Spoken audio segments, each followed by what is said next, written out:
obviously because of the Muslim background also.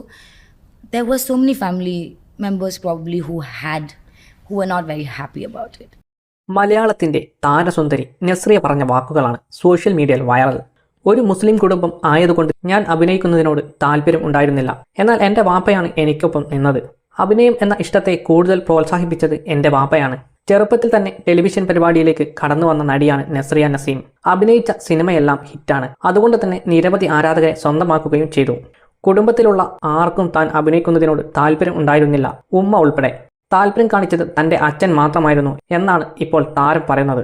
എന്നാൽ പ്രസ്താവനയെ കളിയാക്കിക്കൊണ്ടാണ് പലരും കമന്റുകൾ ഇടുന്നത്. സിനിമ എന്ന വലിയ ലോകത്ത് മതം ആർക്കും തടസ്സമല്ല. എത്രയോ പേർ മതം നോക്കാതെ അഭിനയിക്കുന്നുമുണ്ട്. ഇതൊക്കെ വന്ന് പറയേണ്ട ഒരു ആവശ്യവും ഇല്ല എന്നതാണ് സത്യം. മലയാളികളുടെ പ്രിയപ്പെട്ട താരദമ്പതികളാണ് ഫഹദും നസ്രിയയും. ഒരുമിച്ച് അഭിനയിച്ച പ്രണയത്തിലാവുകയും പിന്നീട് വിവാഹിതരാവുകയും ചെയ്യുകയായിരുന്നു ഇരുവരും.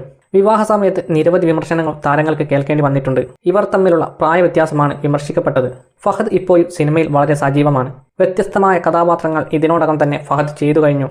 ഏറ്റവും പുതിയതായി ബേസിലിനൊപ്പം നായികയായി അഭിനയിച്ച നസ്രിയയുടെ സിനിമ വൻ ഹിറ്റാണ്.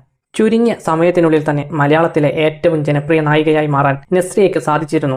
വിവാഹശേഷം നസ്രിയ മടങ്ങി വന്നത് ട്രാൻസ് എന്ന ചിത്രത്തിലൂടെയായിരുന്നു. പിന്നാലെ ഒരു തെലുങ്ക് ചിത്രത്തിലും അഭിനയിച്ചു. ഇതിനുശേഷം നസ്രിയ പിന്നീട് സിനിമകളൊന്നും ചെയ്തിരുന്നില്ല. ഇപ്പോൾ ഇതാ നസ്രിയ തിരിച്ചുവരവിന് തയ്യാറെടുക്കുകയാണ്. സൂക്ഷ്മദർശിനി എന്ന സിനിമയിലൂടെയാണ് നസ്രിയയുടെ തിരിച്ചുവരവ്. 4 വർഷത്തിന് ശേഷം നസ്രിയ അഭിനയിക്കുന്ന സിനിമയാണിത്.